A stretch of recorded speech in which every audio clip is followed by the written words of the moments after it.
morning, family. Good morning, good morning, good morning, good morning, good morning, good morning, good morning. It is 8:10 in the a.m. and today is the 6th of August. I'm getting you guys messages. Hold on, let me get my little Misty Blue down here. Um, um, I'm reading you guys' messages this morning. And first, let me get off one of the first questions. Because I've been asked this a few times, and then when I try to go back and find out who asked me that, I lose my bearing and I forget who asked me. But there was a lady asked me this morning. She wants to get her 12-year-old daughter a sewing machine, and she wanted to know what type of sewing machine should she get her. Well, I started my daughter off at sewing when she was about 10 years old. Before then, though, she was into crocheting. She still crochets, but she also sews. And she makes her own little dresses for school, for the summer. Her swimsuit cover-ups, she does that herself. She has her own patterns.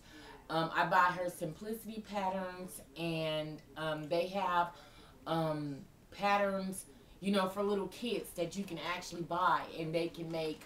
Cause my daughter has a Build-A-Bear little Hello Kitty doll. We call her Pretty, and so Tioni also made clothes for Pretty as well. So her sewing machine, though, I bought her a brother as well. I also have a Singer, and I also have a serger. I don't know the maker of my serger, though. I don't know the maker of that, but Tioni's sewing machine, she has a brother, and it's made by Project Runway. So it says Project Runway at the bottom, and it has like it's girly. It's really, really girly, and it's good for a beginner. I bought it at Walmart a couple years ago during Christmas time. I believe I got it on Black Friday, so I think I paid about $65, $70 tops, something like that. I bought the hard hat, which is the hard case that just goes on top of your machine, and it keeps your machine from getting bumped around and getting scratched up, scarred up, whatever. The thread post broken. It keeps all that stuff from happening. And she adores it. I mean, it's good enough for her. It doesn't have a whole bunch of different stitches.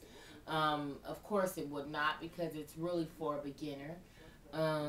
So the best sewing machine that I can say for a 12-year-old is a cheaper one. Big Lots usually have closeouts on different machines from time to time, and you can get them anywhere from, say, $50 to like $80. So whenever you can find a machine within that range, I say get it, especially when you're just starting off, because you don't want to go too in depth, nor do you want all these different stitches that probably you wouldn't understand. So it just wouldn't make sense to do that. So the way I think about it, the cheaper one is about the better one that you can get for a beginner. But she does have the Project Runway, and it's made by Brother. So if you can Google that, or however way you guys do it, they do sell those at Walmart. At Target, though, they do have on Black Friday every year, you can get a sewing machine for like 60, 70 bucks on Black Friday. Walmart has theirs, and theirs usually are Brothers, and then Target usually have Singers, I believe. So it doesn't matter the name or any of that. Is your comfortability and what works for you, and that's it. And something that's not really complicated with all kind of different stitches, because that's what'll throw you off. It's like, okay, well, this is a buttonhole stitch. This one here is an overlock stitch. This one here is zigzag. This one here, you know what I mean? So as long as, and then some have embroidery stitching. You just don't want to get into all that, because it will kind of throw you off. So the cheaper one is the better one, and kid friendly. Tioni also, years ago, when she was about 7 or 8, I bought her one of those, and it just do zigzag and straight stitch only. And I think that was like about $30. And once she graduated from that, I took her on to the Brother. But she first had one of those, and it was like I don't know. It's very, very cheap, but it's a little bitty. I mean, it's for little bitty girls anyway, so it doesn't matter. But it was so little, but it was good enough for her to make purses and scrunchies for her hair. She makes her own little scrunchies.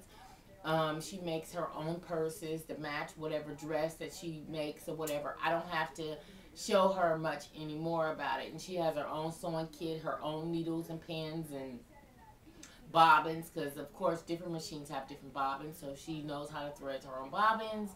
I mean, she's really, really coming around. My daughter just turned 13 on the 27th of July, and we really didn't do too much, really. The kids were gone on vacation with their dad, and so I bought her a Nook for her birthday. Hold on, let me call her. Tiani!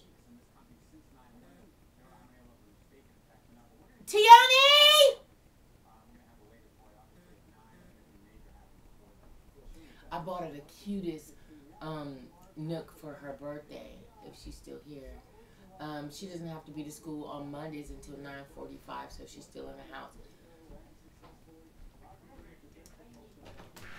Babe, let me see your Nook. Is it charged? It's off though. Yeah, that's fine. I bought Tiani, and me, I have an iPad. We're gadget people here in my house. I mean, everybody have their own gadgets. I mean, like, and some of us have like different takes. Like, I am an iPad, iPod person. Anthony loves Zoom, so he likes Zoom. Tioni wanted a Kindle or a Nook. Let me show you. See that?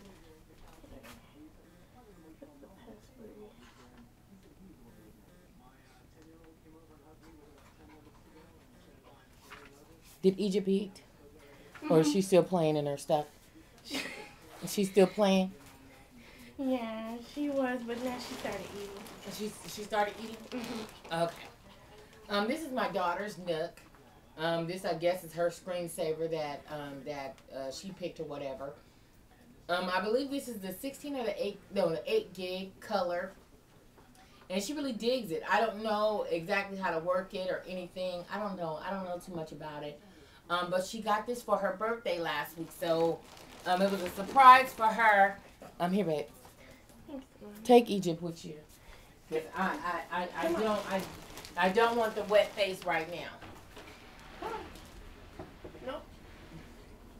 Go at Oni, Mama. Go Oni.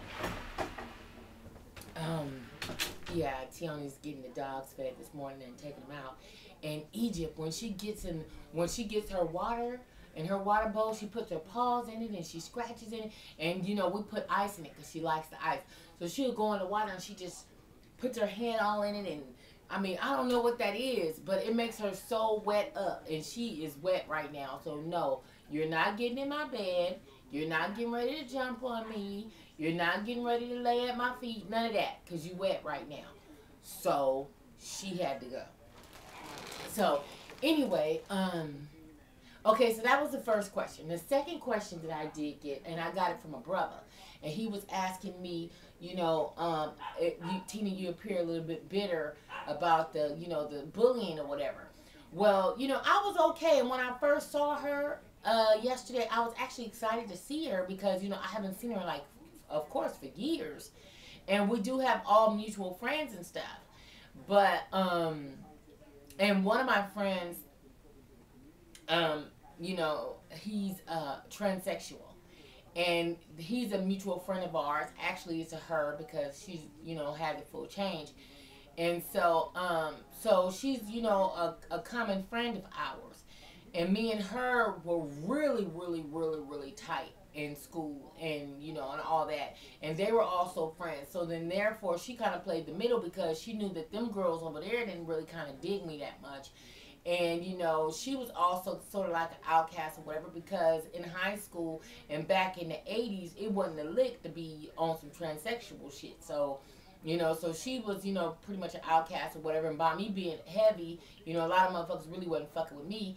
But, I had a mouthpiece on me. And I would be on the bus having everybody laughing in the back. And, y'all, I was a mess. I was a ham in school.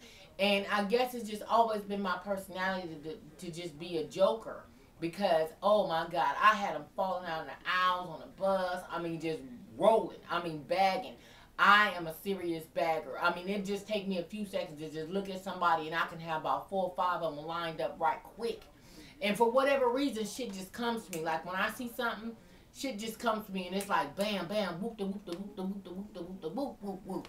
Real quick. And people be like, damn, how she string all that shit together? But it just works. I don't know.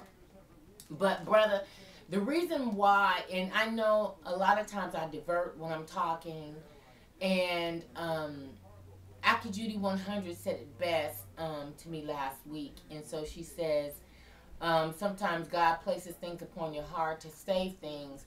And when you have so much on you to say, you just actually divert. I know I'm paraphrasing exactly what she said, but I understood what she said. And that's just how it is. When I'm talking, there's so many things that I want to get out at once.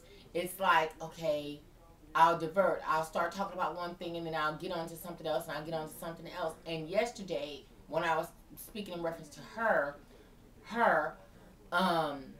you know, I began to divert because there was so many things that I was trying to get out at once, and I was thinking about Gabby and so many different things at once.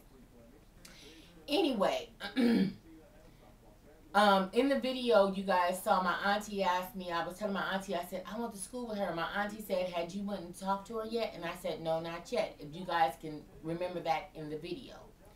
Before we got ready to go, as my man was packing up my shit, and he was like, okay, you know, before this hit is over, we need to really start getting up out of here because, y'all, it was thousands of people out there. I mean, just in our little area, you can only see the people that were around us. But, I mean, it went back.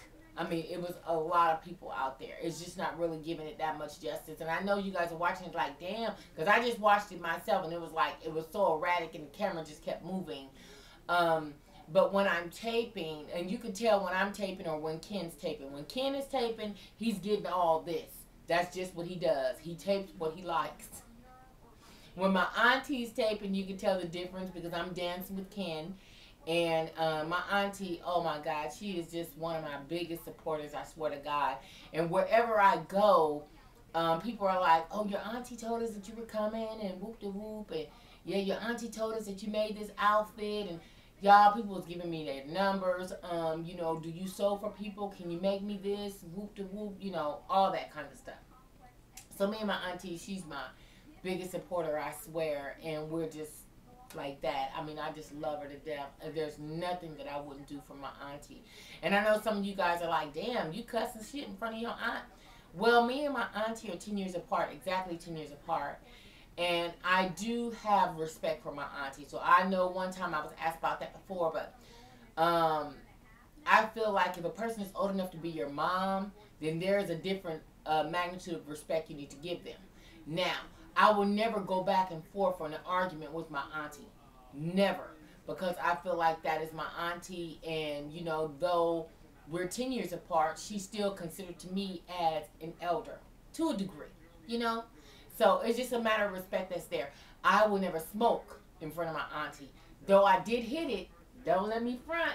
I did hit it. Because y'all, how about, okay. Now here Ken and his friends and all of them guys and stuff that you guys saw. Y'all, they was passing the blunt. It was just so ridiculous. I said, you know what, y'all? Y'all need to walk back there, out there by the gate. Now, first of all, family, let me go and say that we are legal. California is a, you know, semi-legal state. A lot of people here, we have our own cards, so, you know, we can do it how we want to do it, whatever. I understand in different places, get down different ways, and you guys probably not legal, so you guys like on some, you know, illegal shit. No, ain't nothing about this right here illegal. We all have cannabis cards, and we all, I mean, it's medication for us, and that's how we roll. Anyway, but the brother that was sitting behind us, Ken knows him from wherever, but he just came in and just ended up in the group. And he was the one that was coming up coughing. They was like, man, let's taste what you got. So he come up, he already coughing and gagging. So, I mean, y'all, it was all bad. I mean, it was all bad, but all bad in a good bad. I mean, we had fun. I mean, we had so much fun. It was ridiculous, okay? Now, one of my girls hit me up last night, and she was like, okay, well, Tina, to go to a jazz festival, where do I sit? Should I go in the front? Should I go in the middle, the back? Well, I say like this. I say in the middle, Because if you're all the way in the front, some shit pop off, you got to go through all these motherfuckers to get out. Okay? Now, if you're all the way in the back, then therefore, yeah, a lot of places have big jumbotrons and stuff. Y'all, my foot is itching at the bottom. That means I'm going to walk on strange land. That's what my mama used to say. When your foot is itching, oh, you going to walk on strange land. I don't know. Shit. But yeah, my foot is itching at the bottom. So my mom, my auntie. Was we talking about my auntie? What was we talking about? You see how I go? What was I just talking about? Oh, okay. Places to sit at the jazz festival. Okay. So, but if you're right in the middle, you're able to enjoy everything. And see, for me, in the beginning, we used to always, okay, let's go VIP, VIP. But they're so corny up there. They're not really partying like us. Because they're sitting in assigned seats and all that other kind of stuff. Or they sitting, I like to be able to roam and go about as I choose to. Now, if I have a friend that's performing, then, before they set or after they set, I'll go and, talk to them or whatever. Bring them over there to talk to them, meet my auntie and all them. But then I'm back over there in my spot. I'm cool. I'm cool with that. I'm not, I done been there and done that. Always trying to be there. I want front row. I'm not front row anymore. Now, New Edition, yeah, I was digging front row. But, on some regular shit, I'm cool. I could be partying with the rest of them because I'm just not really bougie like that. Whereas I gotta be caught up on, oh, okay, well, if I'm all the way in the back, that make me second class. No, bitch, that mean I'm partying. That mean that I'm up in here and I'm doing it like everybody else. Hey, that mean I'm all of that. You know what I mean? So it doesn't bother me like that. I mean, in the beginning, you get kind of caught up on, where's my credentials, where's my passes, and all that shit. But it's like now, and especially, like John, we so cool. I mean, if you guys are on my Facebook, you guys will see me and John is real cool, a.k.a. B. Yeah, that is one of my boys. So it's like, nigga, I don't need to be up. And I mean, he talks like that. Though he is not black, but he don't really go by white either. He's just like a white chocolate. I mean, before there was Robin Thicke, baby, there was John B. You better go on and say that shit. Pasadena, holla. Yeah, girl. And let me tell you something, ladies. He is fine as fuck and one of the sweetest motherfuckers. I mean, he's... Anyway, I don't want to go too much on that because Ken be like, why you pumping these niggas up? Because he can also watch my videos. Y'all know that. And y'all know that I'm subject to come out with anything out of my mouth. There's really no filters when it comes down to me. And one thing about me, though, everybody that's in my camp, one thing about Tina, she's going to tell it like it is. And she's going to be upfront and honest. Period. I ain't got no time to be sugarcoating shit. For what?